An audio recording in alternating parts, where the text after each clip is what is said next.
Hello and welcome back, ladies and gentlemen, to another Historical Humans Reacts. Today we are talking about Lovelock Caves, where legends of red-headed giant cannibals refuse to die. Why is it always redheaded cannibals?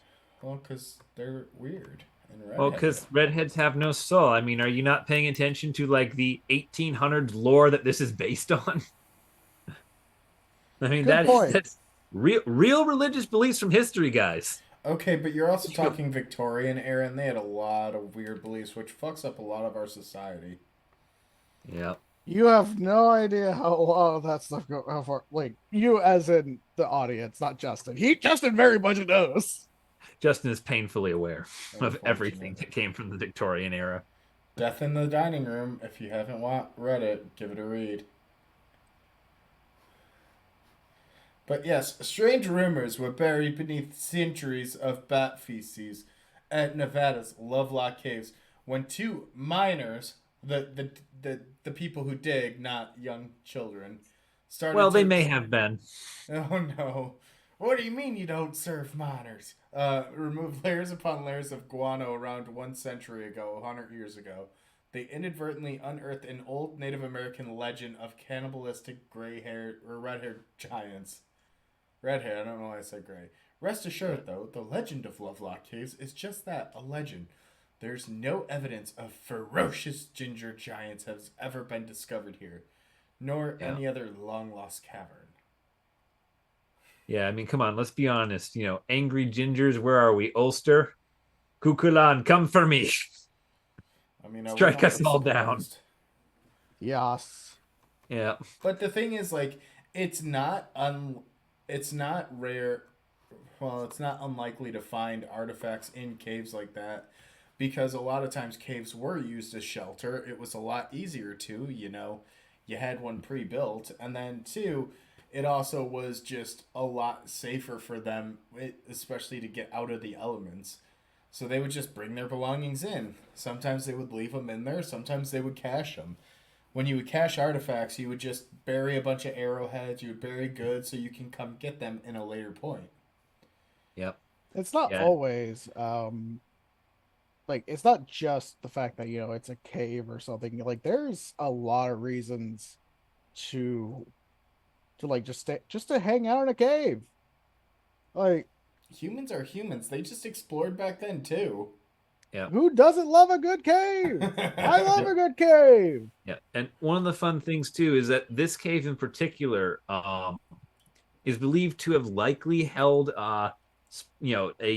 some sort of significance to at least one Native American culture, given the amount of artifacts that had been found under the bat guano in this cave.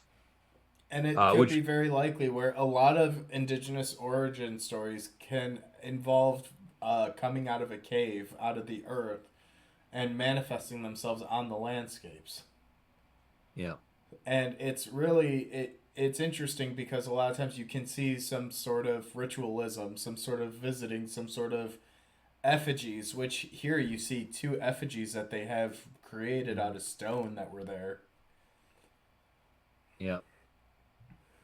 Yeah, no, and one of the unfortunate things with the discovery is that the man from who was sent out as the archaeologist when these miners started finding artifacts, a man by the name of Llewellyn Lamont Loud, from the University of California's Museum of Anthropology.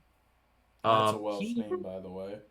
Yeah, he it's understandable. It's 1912. He had some pretty poor standards. He uncovered 10,000 artifacts, wrote exactly one paragraph on the discovery of all of them collective. Hey, a clear and concise man, a man after my own Yeah. heart. Hmm. He didn't bullshit. He didn't hide it. Yeah. Oh, Uh, he returned in 1924 with Mark Raymond Harrington, another archaeologist, during which they found 11 duck decoys, uh, which are fake ducks made using the materials from real ducks, that I believe are designed to lure the real ducks to a point of your choosing. so that you can then catch the ducks. Roast duck is delicious, people. I love a good duck. Yeah. I love a good It's clear Mongolian that duck. it's clear the Native Americans of Nevada agreed. Duck is Hey, good. But I what like the really way they think. spawns a lot of the legend here and a lot of the story is it was reported that in 19 oh, what was it? Was it still no 1935? I think. Yep. No, oh no, it was in 1924 that they uncovered a skeleton that was 7 feet 7 inches large, Yep. and they claim it had a distinct mop of orange hair, Yep. and Which that does happen from sun bleaching too. Yeah. it also ties into a legendary. It ties into some northern Paiute people that speak of an ancient tribe of redheaded giants. They have an oral tradition that says it. The jumbo humans were said to belong to an ancient tribe known as Siteka, who fought against the northern Paiutes in distant times but were eventually banished from the region.